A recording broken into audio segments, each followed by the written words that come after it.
So the carnage in Paris now raises serious questions about the strategy against ISIS. Some critics saying that President Obama has it all wrong, they believe, especially for saying that the attacks from ISIS that day, or apparently talking about ISIS earlier, I should say, saying that they were contained when he was looking at the Syria-Iraq part of this issue.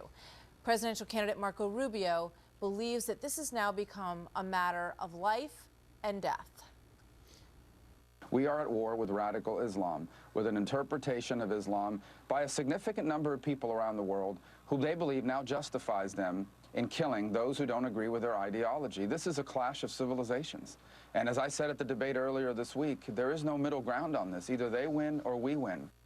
Former House Speaker Newt Gingrich is a Fox News contributor and the author of Duplicity. Newt, welcome. Good to see you here this morning. Good to be with you.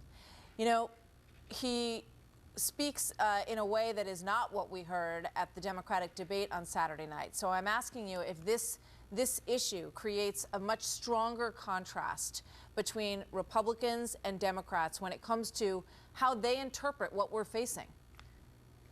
Well, unfortunately it does. I mean, I think we are in one of those very difficult historic moments where the ideology and the interest groups of the Democratic Party literally blind them. It's almost a psychosis from seeing reality. And so they keep re-explaining things in ways that are less and less rational. You heard the president the other day. But you have to start with a definition of what's really going on. This is not a fight with ISIS. ISIS is simply one of a series of companies, if you will. Think of them as organizations. There's an underlying movement towards Islamic supremacism, which says you either submit to Islam or we kill you. Now, that is a legitimate, it's a frightening, but it's historically a legitimate position. And a substantial minority, millions of people in the Muslim world believe it. Not most Muslims, but millions believe it.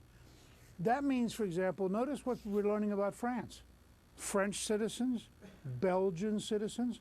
I mean, one of the things people have to ask themselves is, if somebody is born in Belgium, grows up in the Belgian welfare system, goes to the Belgian schools, has a chance to live in the Belgian economy, what is it that's going on that they decide killing people is a better future? And this is something which, frankly, was originally noticed by the British when they had the bombings in the London subway back in 1996. Mm-hmm. And again, it was the same thing. Everybody involved in the London subway bombing was British.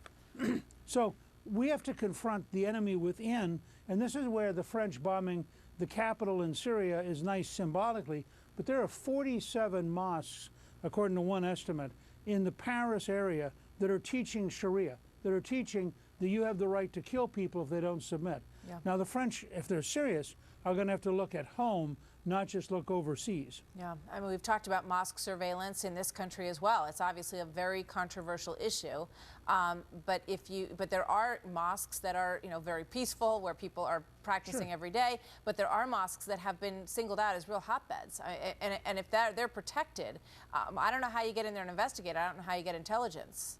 Well, I think we're going to have to reach a decision, and this is where Jeb Bush's comment about declaring war may begin to be very relevant.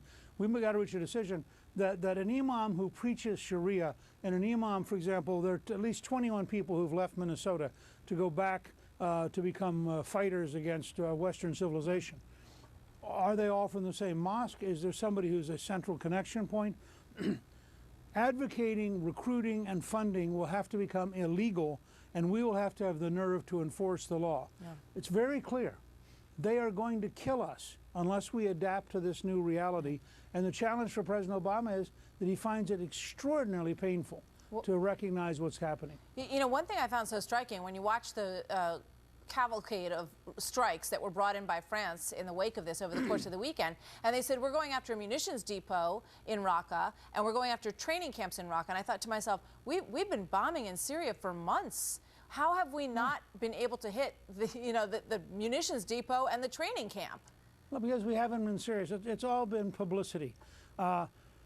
We sent over 1,000 strikes a day against Saddam Hussein. We're using like 20 strikes, 15 strikes, 10 strikes. This is public relations instead of war. Furthermore, the problem is not a supply dump in Syria.